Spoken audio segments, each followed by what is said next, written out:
Voy, sertifikatchilar, iltimos sizlardan mana shu mavzuni yaxshilab o'rganinglar, qarang.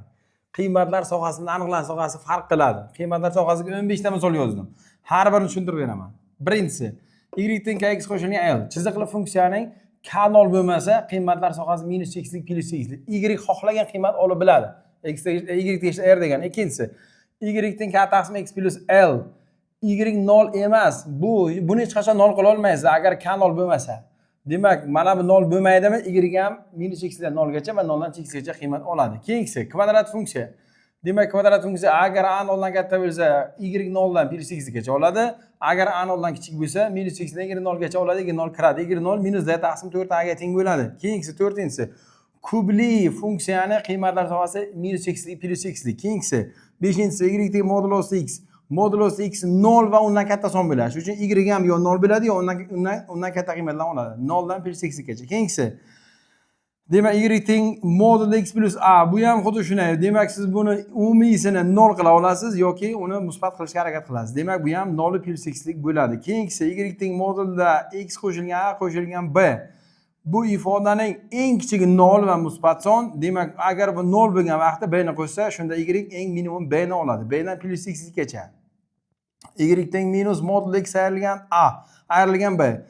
Modulni oldin manfiy bo'lsa, demak bu minus cheksizlikdan 0 gacha oladi. Mana bu yerga kelgancha, agar ayrilgan b bo'lsa, demak minus cheksizlikdan minus b gacha degan javob bo'ladi. Keyingisi y teng a darajasi kx qo'shilgan l.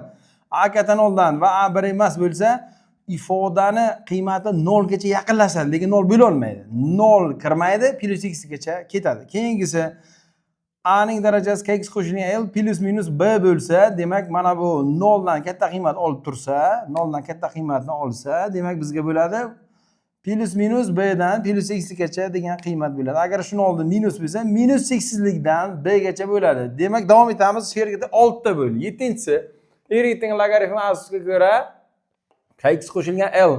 Demak, logaritm ifoda biz buni ichkarini doim musbat qilishga majburmiz. Bu aniqlanish sohasi, lekin qiymatlar sohasi minus cheksizligi, plus cheksizligi bilan eslab qoling bu narsani. 8-si y teng mx qo'shilgan n taqsim kx qo'shilgan l. Qiymatlar sohasini topingizsa, x lar oldin nisbati nima bo'lsa, shu qiymatni ola olmaydi.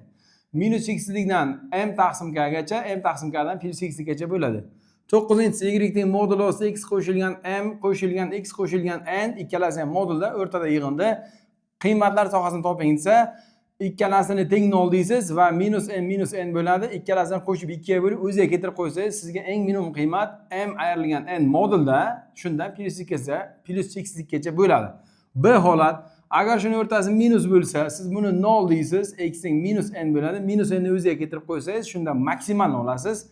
Buni teng 0 deysiz, x teng minus m bo'ladi. Keltirib qo'ysa, shunda minimumni olasiz. Ya'ni minus modulda m ayrilgan n dan m ayrilgan n modulgacha bo'ladi. Keyingisi 10-si sinus x ni qiymatlar sohasi minus 1/1, kosinus x minus 1/1, tangensiga minus cheksizlik, plus cheksizlik, katangesiga minus cheksizlik, plus cheksizlik.